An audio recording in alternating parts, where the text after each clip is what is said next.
Every day after my 3:35 class ended, I hurried back to the frat house to check my mailbox. Many of the letters started the same. My beloved friend.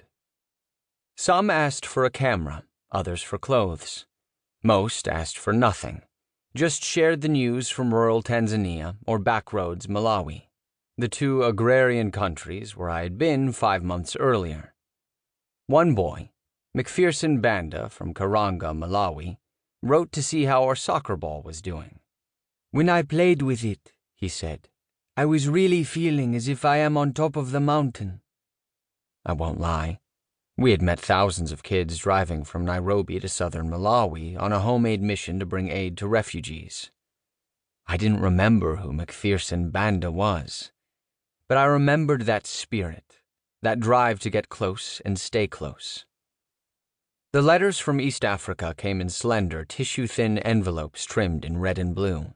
The envelope was the letter, so I was careful slipping the blade of a knife under the seam. As I sat at a long wooden table in our dining room, happily rereading the week's Africa mail, Michael Laudermilk sauntered in, wearing a Lakers tank top and thumping a basketball. "Gettleman." Mern was our word for nerd. "What you doing?" Laudermilk, Milk, was my same year. He stooped above me. The ball stopped bouncing. "Those airmail?" "Yep." He bent closer, glancing at the stamps. "Africa, huh? You were there over the summer, right? What's Africa fucking like?" I looked up at him. His handsome face was framed by glossy black hair. Milk was a star safety on the varsity football team, built like a gladiator, unjustly athletic. We weren't close, and for the first time he seemed genuinely interested in something I had to say. "It's like..." My mind started to race. "Like..." I looked out the window, off into the naked Ithaca trees. I hated that question. How much did Milk really want to know? What was I supposed to say? That question still trips me up, and back then I definitely didn't have the poise to hop over it.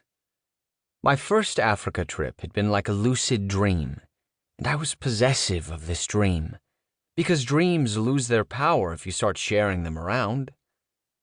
It began the moment I'd landed and stood eagerly in the aisle, peering out the windows, waiting for the stewardess to wrench open the door.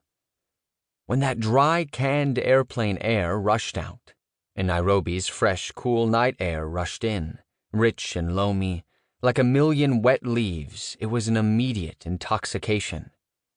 That's how that whole summer went. Our truck chugging down the road, one thing morphing into the next, things just seeming to happen, leaving behind this sweet, heavy, mysterious, emotional aftertaste. It felt like every day we discovered something. Of course, that was an illusion, but the illusion was rarely broken. Our summer was a road trip. We covered 1,000 miles over 4 weeks across eastern and southern Africa. We did see a lot. The afternoon we rolled into Salima Bay, on Lake Malawi, was no more or less eventful than dozens of other long, sunny, lazy days we shared, but it remains deeply etched. Lake Malawi was an inland sea. You couldn't see across it. The water was coppery, the sand by the shore burning. We stripped off our shirts and ran in, pushing the water away with our thighs. It seemed to get thicker each step. Immediately, we were surrounded by dozens of kids thrashing toward us, belting out, "Mzungu, Mzungu, Mzungu," the equivalent of gringo. We couldn't communicate, but that didn't stop us from playing with the slippery little kids and throwing them into the water and wrestling on the beach with the bigger ones. They cheered at just about everything we did, and after I toweled off and dressed, in front of a crowd of about 95, scraps of paper were thrust into my hands. Where from? What district? What village? The children wanted to be pen pals, and I scribbled out my address as fast as I could. They tugged us toward their huts, and I peered into one, a little round house, roof black from smoke. There was nothing inside, no toys, no bowls, no books, no mattresses even. Just